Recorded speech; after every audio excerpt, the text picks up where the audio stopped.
결국에는 큰 그림으로 보면은 이 AI 인프라는 굉장히 하드웨어 중심적으로 가고 있고, 좀 더 과감하게 생각을 해보자면은 메모리 업체들이 갖고 있는 이 팹이라는 해자가 지금 가장 높은 가치를 갖고 있기 때문에 여기서 나중에 데이터 센터 사업을 할 수도 있는 거고, 다른 업체들이 하던 거를 많이 통합적으로 가져올 수도 있는 그런 환경이 조성되고 있다. 그게 실제로 지금 영업이익을 보면은 뭐 거의 글로벌 탑 수준이잖아요. 근데 그게 이제 비정상적인 게 아니고 이게 해자라고 생각을 한다면은 이제 눈높이가 좀 많이 올라갈 수 있다고 생각을 합니다. 최근에 뭐 중국 모델에도 얘기가 많은데 수요가 좀만 좋아져도 바로 서비스가 차단되는 거에서 보다시피 그냥 컴퓨팅 인프라를 얼마나 확보했느냐가 이 AI 세대에서는 점유율을 결정을 한다고 보고 있습니다. 그러면은 투자가 쉴 수는 없죠. 그래서 너무 낙관적으로 뭐 5년, 10년 쇼티지를 보기에는 여러 가지 변수가 있지만 그게 당장 누가 포기해서 수요가 급변할 거라고 관측되고 있는 거는 없는 것 같습니다.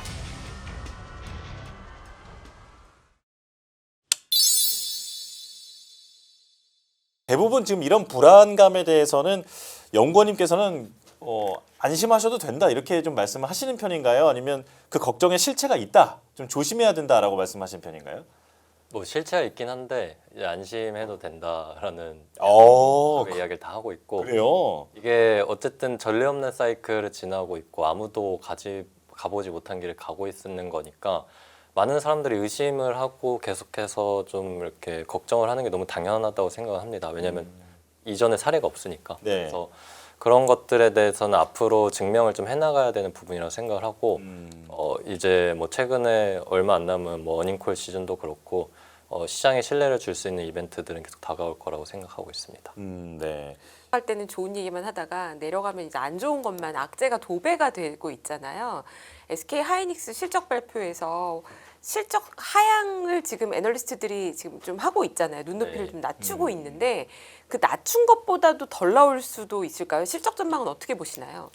뭐 원래 한 65조 정도 기대하다가 최근에 낮아진 보고서들은 한 60조까지 간 것 같고, 네. 저는 그 사이가 될 것 같은데 원래 저는 한 63조 정도 봤는데 최근에 뭐 가격 분위기를 보니까 이제 하이닉스의 어떤 주요 고객사 대상 가격 조금 하향 조정이 필요해 보이긴 하는데 61에서 62조 원 정도 레벨이 될 거라고 저는 생각을 하고 있고요. 네. 뭐 그러면 일단 시장에서는 제일 낮은 숫자는 이미 한번 확인을 했기 때문에 이게 뭐 크게 투자 심리 안 좋게 나올 거라고 생각은 안 하고 있습니다. 그러면 이제 앞으로의 실적 전망이 중요한데 지금 시장의 신뢰가 매우 약해져 있어서 네. 하반기 실적 숫자와 애널리스트들의 추정치에 대해서 의구심이 굉장히 많아지고 있는 것 같아요. 네네. 그래서 2분기 숫자도 중요하지만 이제 3분기, 4분기 그리고 내년도의 영업이익 전망이 매우 중요한 시점인 것 같거든요. 네. 어떻게 전망하고 계신가요?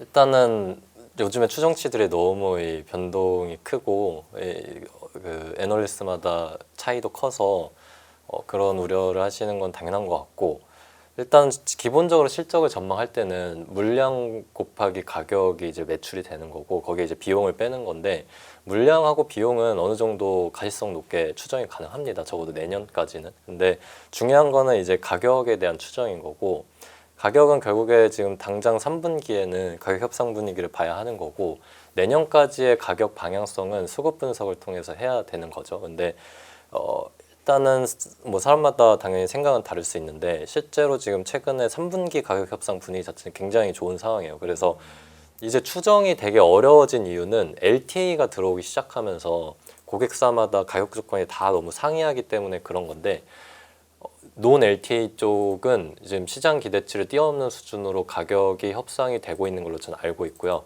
네. 그래서 하반기 실적 기대감 충분히 가질만 합니다. 근데 이제 LTA 때문에 업체들마다 약간의 그 ASP 차이는 발생을 할 거예요. 그래서 중요한 거는 저는 방향성이라고 생각은 해요. 그 이제 가격 증감률이 LTA가 들면서 약간 둔화가 되더라도 가격이 결국에 꺾이지 않으면 그게 중요한 건데, 지금 수급상을 봤을 때는 사실 뭐 최근에 하이닉스 쪽에서도 강도정 사장님도 그런 얘기를 했죠.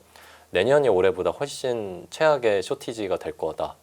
실제로 가격이 빠질 수 없는 상황으로 좀 보고 있습니다. 그래서 방향성 자체가 가격이 꺾이지 않고 계속 유지가 된다면 주가는 우상향하는 게 맞습니다. 네. 지금 물량과 가격에서 물량은 그래도 예측이 어느 정도 정확하게 할 수 있는데 가격은 사실 좀 불확실성이 있다라는 중요한 말씀을 해주셨어요. 네. 근데 지금 시장에서 안 좋은 걸 고민하다 보니까 내년만 돼도 SK 하이닉스 증설 물량이 상당하다. 네. 이렇게 보시는 분과 네. 아, 내년에는 그 양산 단계가 아니야라고 말씀하시는 분들이 계세요. 네. 이 물량에 대한 것부터 먼저 좀 짚어주시겠어요? 이게 일단은 좀 더 정확도가 네. 높다고 하니까요. 그렇죠. 그러니까 내년에 대해서 걱정이 되는 부분은 뭐 하이닉스도 그런데 삼성전자, 하이닉스, 마이크론, CXMT 전부 다 신규 팹이 열려서 그 램프업을 하는 시기이기 때문에 그런 거고, 대신에 이제 긍정적인 거는 제가 이제 요즘에 열리는 신규 팹들에 실제로 장비에 어떤 들어가고 나서 컬을 받고 수율을 잡고 하는 시간이 상당히 오래 걸리는 걸로 얘기를 듣고 있습니다. 그래서 한 8에서 9개월 정도 걸린다고 보시면 돼요. 본격적으로 출하가 나오는 게. 그래서 사실 이제 내년에 열리는 대규모 팹 중에 첫 번째는 하이닉스의 용인 1기 팹이 될 건데, 그것도 내년 2월에 오픈이라는 걸 감안했을 때는 4분기부터 조금씩 나오기 시작하는 거고, 27년까지 봤을 때는 물량이 그렇게 많이 늘어날 수가 없습니다. 오히려 이제 물량은 별로 못 늘어나는데 HBM이 지금 생각보다 수요가 너무 강해요. 그래서 HBM 생산 비중이 올라가면서 범용 DRAM 쪽에 캐파 잠식 효과가 굉장히 극대화되는 구간이 내년입니다. 그래서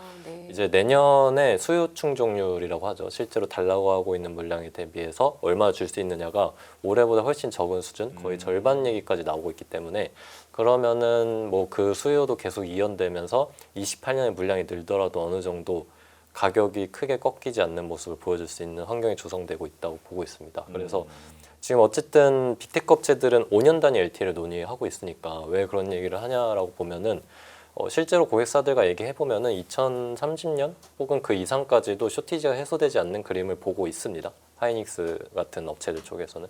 그래서 저는 28년에 가격이 완만하게 하락이 시작되더라도 과거처럼 급락은 좀 쉽지 않을 것이다, 이렇게 좀 보고 있습니다. 28년까지 이 말씀해주신 반도체 기업들의 증설 규모는 지금 현재 캐파 대비 어느 정도 늘어나는 건가요? 28년, 그러니까 뭐 빗그로스 측면에서 보면은 올해와 내년에 20%를 조금 하회하는 수준밖에 안 될 것 같고요. 네. 이제 28년부터는 20% 초중반 이상이 될 것 같습니다. 근데 이제 그거 이겨낼 수 있는 견조한 AI 인프라 투자가 계속될 수 있느냐가 중요한 건데, 지금 빅테크 업체들의 기조는 그런 상황으로 보입니다. 네. 그러면 물량은 20%대로 늘어나고 네. 그런데 그것보다 수요가 더 강하기 때문에 가격은 지금 수준에서 내려오기 쉽지 않다. 네. 이렇게 지금 정리를 해주셨는데요. 가격을 전망하는 데 있어서 중요하게 보시는 지표나 뭐 어떤 게 있을까요?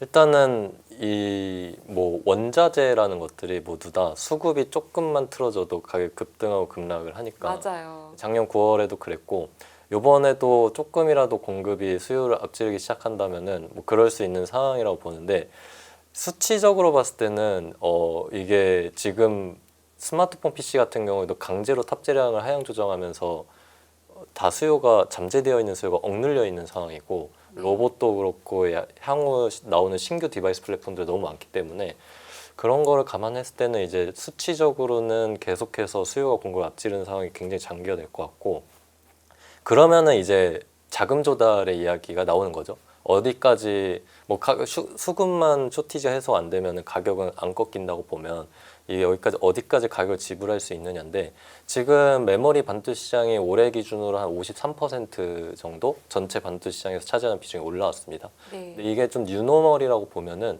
뭐 AI 사이클에서는 20-30% 정도 대 반도체 시장 성장은 가능하다고 보고, 그러면 가격이 크게 꺾이지 않고 물량 증가와 함께 시장이 성장할 수 있고요. 사실 20% 초중반 정도 되는 이 가격이 안 꺾인다는 전제하에서 한 3-4년 정도만 사이클이 가도 시장 규모가 2배로 늘어납니다. 그 정도로 굉장히 고성장할 수 있는 상황 속에 있는 게 지금 메모리라고 좀 생각은 듭니다. 예. 그러면은 이걸 P와 Q를 지금 전망을 해본 건데, 그러면 올해 연간 이익과 내년 이익은 어느 정도 지금 보고 계세요? 삼성전자, SK 하이닉스. 삼성전자는 한 영업이익 390조에 내년도 630조 정도를 보고 있고요. 하이닉스는 올해 270조, 내년도 460조 정도로 보고 있습니다. 내년에 두 기업 합산으로 하면 1,000조 원이 넘어가는. 네. 근데 이제 네. 저도 고민이 많긴 해요. 이게 LTA에 대한 잡음이 굉장히 많기 때문에 네. 약간의 가격 뭐 조정은 있을 수는 있는데 저는 기본적으로는 천조한 수준을 보고 있습니다. 그러면 근데 지금까지는요. 그 우리가 데이터 센터가 물론 그 이런 이제 커머디티 같은 산업들이 원자재랑 비슷한 것들이 말씀하신 것처럼 수요 공급이 약간만 안 맞아도 가격이 갑자기 크게 움직이는 산업이라서 이렇게 이익이 증가할 거를 예상하지 못한 상황이지 않습니까? 그러면 조금만 수요가 약해져도 증설을 20% 하고 있는데 혹시 그 중에 일부만 약해져도 갑자기 분위기가 바뀌는 거 아니야? 예를 들어 우리가 증설하는 게 20%인데 수요는 18% 정도만 증가하고 그러면 한 2%만으로도 가격이 폭락하는 거를 여러 번 경험한 산업이잖아요. HBM은 좀 다르다고 볼 수 있나요? 아니면 똑같다고 봐야 할까요? 사실 뭐 크게 다르지는 않다고 봅니다. 물론 이제 HBM이 지금은 스탠다드 HBM이라고 해서 사실 뭐 만들기 좀 어려울 뿐이지 그냥 일반 디램하고 그렇게 스페셜티가 차이가 있다고 보긴 좀 어렵고 이제 뭐 28년도 한 파인만 엔비디아 파인만이 들어오는 세대부터는 커스텀 제품을 이제 하려고 지금 준비 중이에요. 근데 그게 뭐 업체마다 누가 할 수 있고 없고 그렇게 큰 차이가 나올 것 같지는 않습니다. 그래서 결국에는 디램은 여전히 계속 수급이 중요한 거고 HBM이 주는 이점은 사실 저는 다른 것보다는 이 캐파를 잠식하는 효과 정도로 좀 생각은 하고 있어요. 그래서 이제 수요가 제일 중요하긴 하고 말씀하신 대로 여기서 수요가 꺾일 가능성에 대해서는 당연히 배제를 할 수 없습니다. 그래서 이 지금 5년 단위 LTA를 맺으면서 빅테크 업체들이 제시하고 있는 수요도 당연히 상황이 바뀌면 급변할 수 있는 거기 때문에 이 정답지가 없는 건데 그래서 중요한 거는 이 AI 인프라 투자 경쟁에서 누가 도태되거나 뚜렷하게 혹은 포기하는 순간이 오냐가 될 것 같고 저로서는 지금 아직 그런 상황이 보이지 않고 이게 뭐 생존 싸움으로 가고 있기 때문에 그리고 최근에 뭐 중국 모델도 얘기가 많은데 수요가 좀만 좋아져도 바로 서비스가 차단되는 거에서 보다시피 그냥 컴퓨팅 인프라를 얼마나 확보했느냐가 이 AI 세대에서는 점유율을 결정을 한다고 보고 있습니다. 그러면은 투자가 쉴 수는 없죠. 그래서 너무 낙관적으로 뭐 5년, 10년 쇼티지를 보기에는 여러 가지 변수가 있지만 그게 당장 누가 포기해서 수요가 급변할 거라고 관측되고 있는 거는 없는 것 같습니다. 물론 계속해서 관찰을 해야겠지만. 그러면 네. 이제 가격 측면에서 우리가 확인이 안 돼서 걱정하는 게 LTA 계약이잖아요. 이게 어떤 구조로 되어 있고 어느 정도로 가격 상한과 하단이 결정되는지 조금 설명해 주실 수 있으신가요? 일단은 국내 업체들은 아직 명확히 디테일을 주지 않았기 때문에 해외 업체의 사례를 빗대서 말씀을 드리면은 뭐 이제 국내 업체들 통합해서 봤을 때는 이제 크게 세 가지 조건이라고 보면 될 것 같아요. 고정 가격을 가는 경우, 그리고 상하단을 두는 경우, 하단만 두는 경우. 그래서 그리고 계약 기간도 3에서 5년. 보통 이제 빅테크 업체들은 5년을 추구하는 걸로 알고 있고요.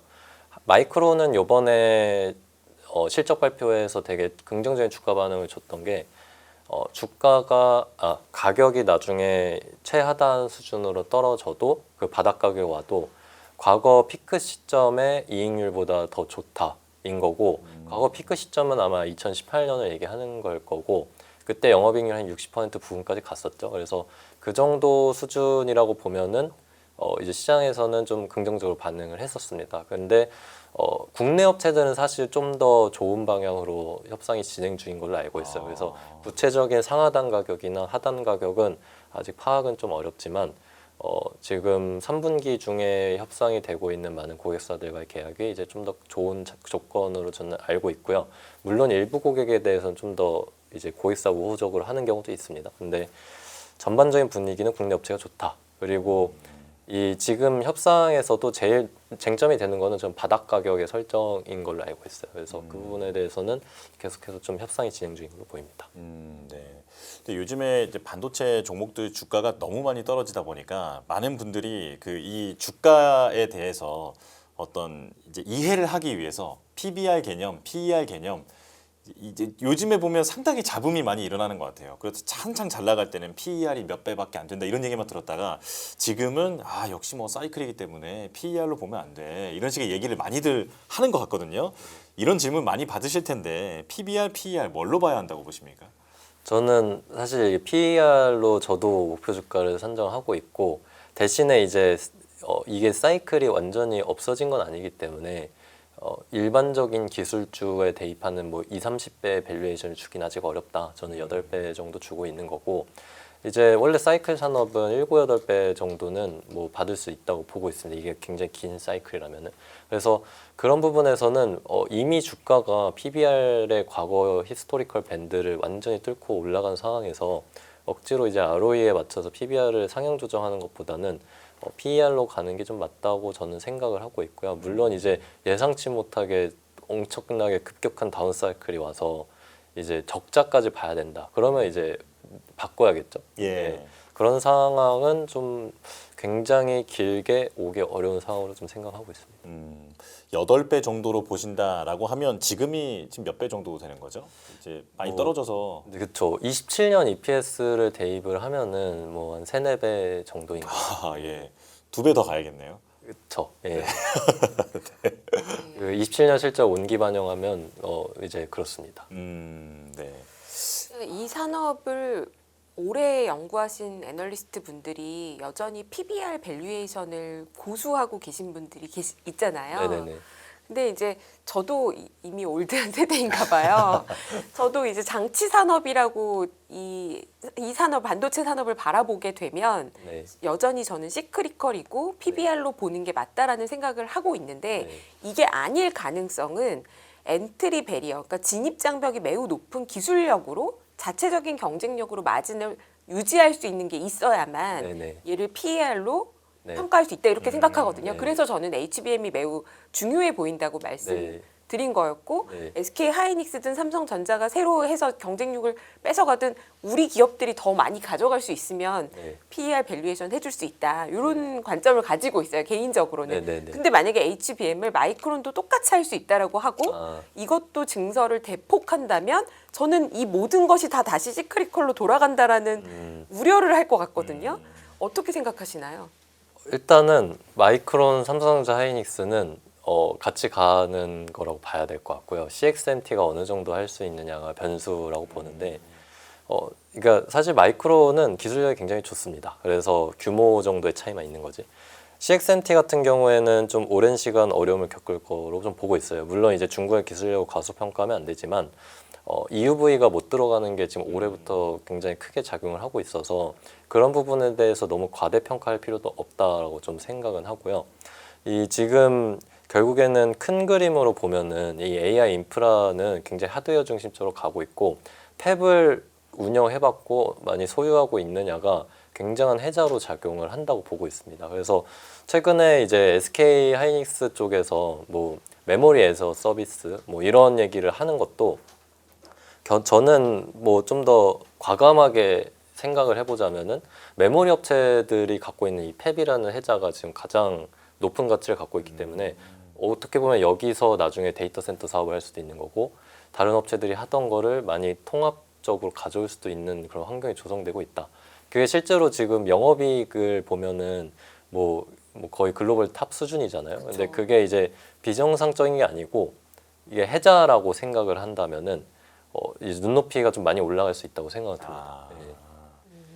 그러니까 이게 정말 말 그대로 아무나 못하는 산업이라는 것은 확실하다는 말씀이신 거잖아요. 저 이제 과거에야 뭐 이제 공급업체가 워낙 많았고 근데 그게 이제 한 3, 4개 정도로 압축되는 시간을 오래 견딘 현 상황에서는 이제 어려운 거고 일례로 들면은 이제 하드디스크 업체 같은 경우에 사실 그게 더 쉬워서 그런 게 아니잖아요. 근데 그 업체들은 지금 밸류에이션이 25배, 30배 정도 받고 그게 작년 초부터 한 1년 반 정도 동안 이제 점진적으로 리레이팅을 받으면서 PR이 3, 40배까지 갔어요. 최근에 조정을 받았지만.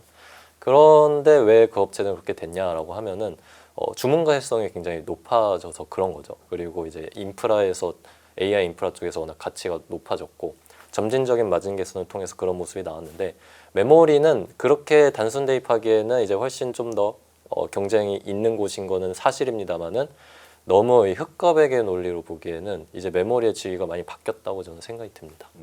예. 그러면 이제 중국 그 키미 K3 이 부분에 대해서도 여쭤보고 싶습니다.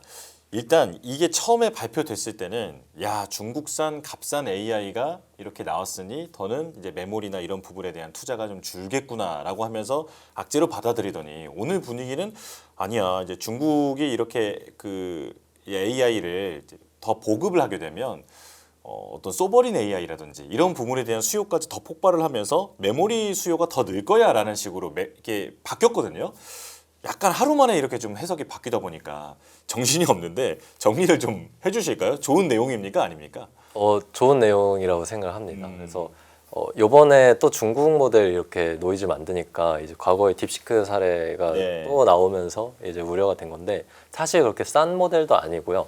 그리고 정확히는 이제 학습보다도 이게 서비스를 글로벌하게 해줄 수 있느냐가 전 중요하다 생각을 하는데 아까 말씀드렸다시피 컴퓨팅 인프라를 얼마나 확보했냐가 그 시장 점유율을 결정하는 상황이라고 보면은 중국 입장에선 지금 데이터 센터가 너무 부족한 게 사실입니다. 그래서 실제로 국내 메모리 업체들도 요즘에 주요 이제 중국의 빅테크 업체들 있죠. 바이댄스, 알리바바 이런 업체들의 디램 주문이 굉장히 많이 늘고 있는데 북미 수요가 강해서 거기 중심을 하다 보니까 충족을 많이 못 시켜주고 있고 미안하다고 하고 있는 그런 상황입니다. 그래서 중국은 결국에는 데이터 센터 부족, 그 칩 부족이 상당히 문제가 될 거라고 생각을 하고요.